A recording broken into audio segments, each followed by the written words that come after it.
Donc je vais vous parler un petit peu des travaux qu'on a effectués ces dernières années. Donc on travaille au sein de l'équipe, on travaille sur une maladie musculaire qui s'appelle myopathie myotubulaire, qui est donc une maladie qui touche les enfants dès la naissance, en particulier les garçons, parce qu'il s'agit d'une maladie dont les mutations sont localisées dans un gène qui est localisé sur le chromosome X. Donc en fait c'est une maladie qui se manifeste principalement chez les garçons dès la naissance, avec donc une faiblesse musculaire généralisée, c'est-à-dire que tout le corps, voilà, ils ont vraiment du mal à bouger, même à respirer. Donc la plupart de ces enfants décèdent dû à une insuffisance respiratoire, et on sait que le pronostic est très sévère, donc à peu près 50% d'entre eux malheureusement décèdent avant l'âge de 2 ans.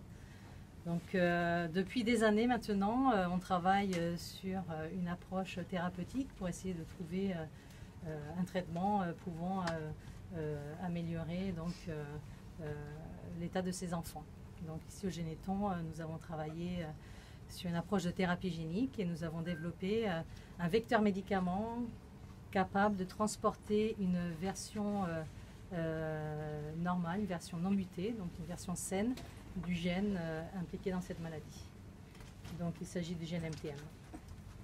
Donc pour cela, nous avons utilisé des vecteurs nommés, on les appelle vecteurs AAV. Ce sont des vecteurs dérivés de virus, en particulier donc de ces virus adéno-associés, AAV. Et donc nous avons enlevé toute la partie, on va dire, un peu nocive de ces vecteurs, même si ce sont des vecteurs par eux-mêmes, enfin des virus par eux-mêmes qui ne sont pas pathogènes. Donc nous avons enlevé voilà, des bouts d'ADN qui correspondent au génome viral, et nous avons remplacé par une portion d'ADN thérapeutique, donc le gène thérapeutique, le gène médicament. Donc dans ce cas-là, il s'agit du gène MTM. Donc à Généton, nous avons travaillé sur l'évaluation de ce vecteur médicament dans des modèles animaux, afin de démontrer que cette approche était efficace. Donc nous avons bien démontré que nous étions capables de corriger la maladie chez les modèles animaux avec ce type d'approche, donc ce type de vecteur médicament. Et suite à ça, donc on a travaillé sur la mise en place de cette approche pour les patients. Donc, nous avons produit le vecteur adapté pour les patients. Donc c'est un vecteur qui va contenir le gène MTM1 humain.